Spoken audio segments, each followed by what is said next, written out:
Hey there! For our second video of the Core 4 mini-series, we're going to learn how to create this super cute name decal to put on a water bottle or whatever you'd like. Now, you'll notice that we are not in Design Space for this, and that's because we want to create this cool shadow layer, and Design Space just does not have that capability. So I always recommend that crafters learn to use Inkscape, which is the program I'm in here. And it's a free program for both Mac and PC computers. And it just has so many more design capabilities. So if you want to learn how to create your own designs to use with your cutting machine, this is the program for you. And I will go ahead and include instructions on how to download and install Inkscape on both Mac and PC computers below this video. Okay, so let's go ahead and walk through how to create a name decal like this in Inkscape. So first of all, we're just going to grab the text tool, which is this little A icon here. And you can just click onto your page and type out your name. So I'm going to type out Erica here, and then you can go ahead and change the font at this top menu here. So I'm going to use a font called Farmhouse Lemonade that I will link below the video if you're interested. It is a premium font, so it's not free, but you can use any font that you like and have installed on your computer. So just select the font you want from this menu, and then we're going to make it a little bit bigger. Now, make sure that you go ahead and lock with this icon here so that when you resize, it keeps your dimensions equal, and then that way it doesn't look distorted. Now, in order for our cutting machine to know where to cut around our text, we need to convert it to a path. So to do that, you just come up to Path, Object to Path, and then you can go ahead and ungroup the letters. So at this point, you could change them to different colors or work with them separately, but I want to go ahead and keep it all as one word. So I'll just go ahead and select everything, just drag a box around it all. And the equivalent of welding in Design Space is called a path union in Inkscape. So when we do that, you'll see that it'll combine all those letters into a single object right here. So now we just need to create that background layer. And to do that, we're going to duplicate this original text. And you can do that with Control or Command D. So if you have a PC, it's Control D. If you have a Mac, it's Command D. And it may look like nothing happened, but that's just because it places that duplicate right on top. And you'll see that we have a second copy now. So to create that shadow layer really quickly, you can use an awesome function called a dynamic offset. So just select the copy and come to Path Dynamic Offset. And then when you do that, you'll see it'll add this little node here. And you simply just pull up, and it allows you to decide how big of an offset layer you want. So you can do it as thick or as small as you want, but we want to go ahead and fill in any extra holes. So you can come to Path, Break Apart, and that'll fill in all of those holes there. And then you can do Path Union to make sure you combine it all into a single piece. So now we can just change this to a different color, and then we can move it on top and then move to the back layer with this button right here, and then just make sure you have it placed correctly. And simple as that, you have your name with that shadow layer, and you can change it whatever color you want to get all sorts of different looks. Now, once you're ready to go ahead and upload, all you need to do is come to File and Save. And I'm just gonna call it Name Decal and put it on my desktop, and then hit Save. And you'll see that in Inkscape, the default file type is SVG, and that uploads really well to Design Space, and it'll be all set for us to cut. So we can just hit save, and then let's jump back into Design Space. Okay, so here we are in Design Space, and we want to just go ahead and upload that design we just created. So we'll come to Upload and Upload Image, and you can go ahead and just browse, and then select that name decal you just saved wherever you saved it. So I just came on my desktop and found that name decal and hit Open. Okay, so here it is. It all looks good, and we'll just go ahead and click Save, and then insert it into your project. Now I created 2 of them, so I can just go ahead and ungroup here, and I can go ahead and delete whichever one I don't want.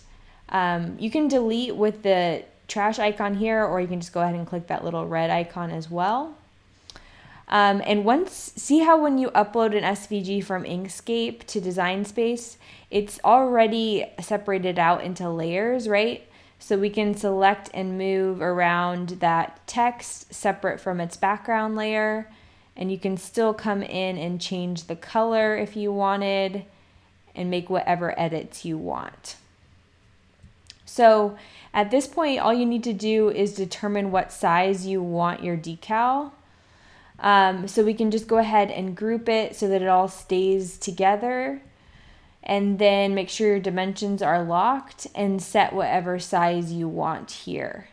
So actually mine's pretty good at about 4.5 inches, but you can change yours to whatever you want. I'll just set mine at 4.5 and hit enter. Now, when we're creating layered vinyl decals, it's a great idea to create little registration marks, and those will allow us to make sure that we line everything up perfectly when we're layering it together. So to create registration marks, all you need to do is go ahead and grab shapes here and grab a square. And then you're just going to unlock the dimensions and make it into like a small rectangle here. And then just go ahead and duplicate it so that it's like a pair of them at the top here. And let's go ahead and select them both and come to align and make sure that they're centered vertically. Now at that point, we can go ahead and weld these 2 together because we always want them to be permanently combined. So we'll just select them both and weld. And then you'll want as many sets of registration marks as you have colors. So we have 2 colors here, so we're just going to go ahead and duplicate so that we have 2 sets. And you want to roughly put them on top of each other and then select both sets, or however many you have, and click Align and Center. And that'll make sure that they're exactly on top of each other. And then we just need to assign each pair to a different color. So just click on one on the right-hand panel over here, and you can click on that thumbnail to get the colors drop down, and it'll tell you what colors are being used in your design at the top here. So for the first set, we'll assign that white color, and then we'll select the second set and do the same thing, but this time we'll assign that pink color. Now, if we were to just go ahead and click Make It Now, it won't keep those registration marks in the correct placement. So that's where attaching comes in. So attaching keeps everything locked into place. So if you ever click Make It and you see things that are jumbled up, not where you want them, it's because you haven't done that attaching step. Now, before we attach everything, you want to make sure that any groups, like our name decal here, are ungrouped. So you can select it and make sure you have it ungrouped. And then you want to make sure you attach by color. So every item of the same color gets attached together. So we can just go ahead and click the white name and then hold Control or Command and click the other one. and that'll allow you to select both on the right hand panel here. And then you can just go ahead and click attach. Now, if you have trouble doing it that way, the other way you can do it is just go ahead and hide the colors that you don't want. And then that'll make it easy to just select those pink ones and attach. And then if you do it that way, just make sure that you make them visible again. And it looks like it moved our white layer to the back, so you can always just come to arrange, send to front. Okay, so now that we have everything attached and ready to go, we'll go ahead and click Make It. And this time you'll see that it kept those registration marks exactly where we want them. And now we can go ahead and hit Continue. So select your machine. Now for this first white layer, I'm just going to use regular permanent adhesive vinyl. So I'll just go ahead and set it to the vinyl setting here. Now if you have the Explorer series, you'll want to turn your dial to the vinyl setting. So we first want to go ahead and load our white layer onto the mat. So make sure that you have the vinyl side facing up and then that backing touching the mat, and place it in that upper left corner. So we know from our preview that we need to cover at least about 4.5 inches over and 3 inches down. And we have our fine point blade loaded, so we'll go ahead and load the mat and cut.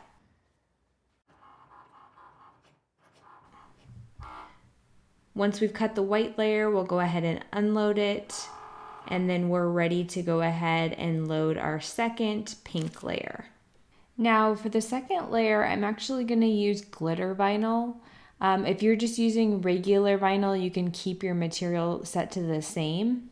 Now, glitter vinyl is a little strange in that the default setting within Design Space just does not work for me. So I recommend just clicking that little drop down here. And I like to use the Everyday Iron-On, even though this is glitter vinyl. So I know this is technically not the right setting, but it works a lot better with glitter vinyl if that's what you're using as well. So I'm going to go ahead and set that here. You can always add more pressure if you have any trouble cutting it. So you can set that, and then I'll go ahead and cut. Now, if you have the Explorer series and you're using glitter vinyl, I recommend setting your dial to the Vinyl Plus setting, so the one right after the regular vinyl. So we'll load it vinyl side up onto the mat, making sure to cover that cut area and smooth it down. And then just go ahead and load your mat into your machine and cut again.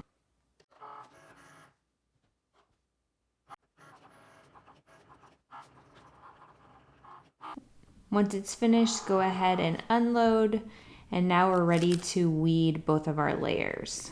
So you'll want to take your weeding hook and then start in the very top left corner and just kind of poke in so that you pull up just the vinyl and leave the backing.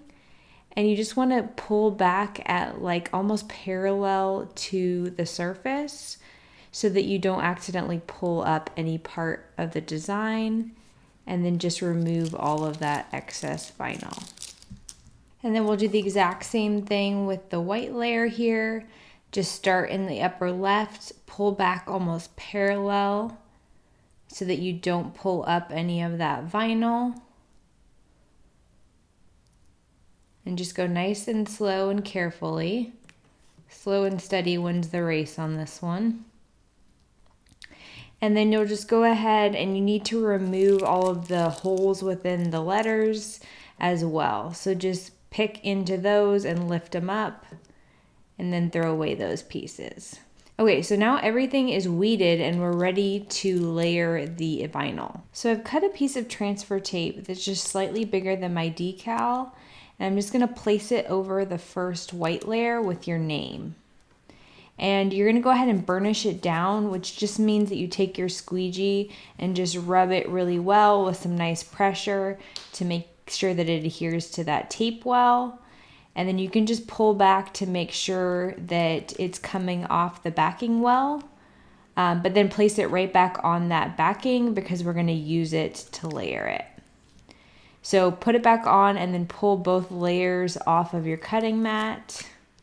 And I'm going to show you exactly how to layer so it's almost foolproof. So you just go ahead and fold back the backing to expose those registration marks there. And then take your time to make sure that you carefully line up those registration marks so they're exactly on top of the pink set right below them for the next layer. And then once you're happy with it, you can smooth it down and then peel back the transfer tape, and you can pull off that backing now that it's all set and ready to go. And then just smooth the top layer down onto the pink layer. And just like that, it's perfectly layered, and you can just burnish it down really well to make sure that it adheres nicely. Now you can peel back the transfer tape to make sure it all comes off nicely. And at that point, you can go ahead and remove those registration marks so we don't need them anymore. And now you're ready to go ahead and apply it to the water bottle. So you can go ahead and place it back on the backing and pull everything off of your cutting mat. And then you're going to go ahead and apply it to your water bottle. So either bend back the backing on the right edge, or just you might have enough transfer tape sticking over already, but you can kind of use that as a hinge. So take your time placing it down nicely, and then when you're ready, make sure that that right edge is still stuck to the water bottle as you kind of hinge back the decal and remove the backing. And then very slowly use your squeegee to lower the decal onto your water bottle, and just kind of press in the very center there first. And then after you have it down, you can smooth it upwards and downwards to avoid any wrinkles. And burnish it down super well so it gets nice contact with your water bottle. And then once you do, you can peel back that transfer tape and peel back like almost parallel. So you're peeling back and not up. And then just like that, you've got your decal adhered to your water bottle ready to go. So isn't that awesome? You now know how to create layered vinyl decals. And if you want to learn more about designing your own SVGs in Inkscape, make sure to sign up for our free training that I've linked below the video.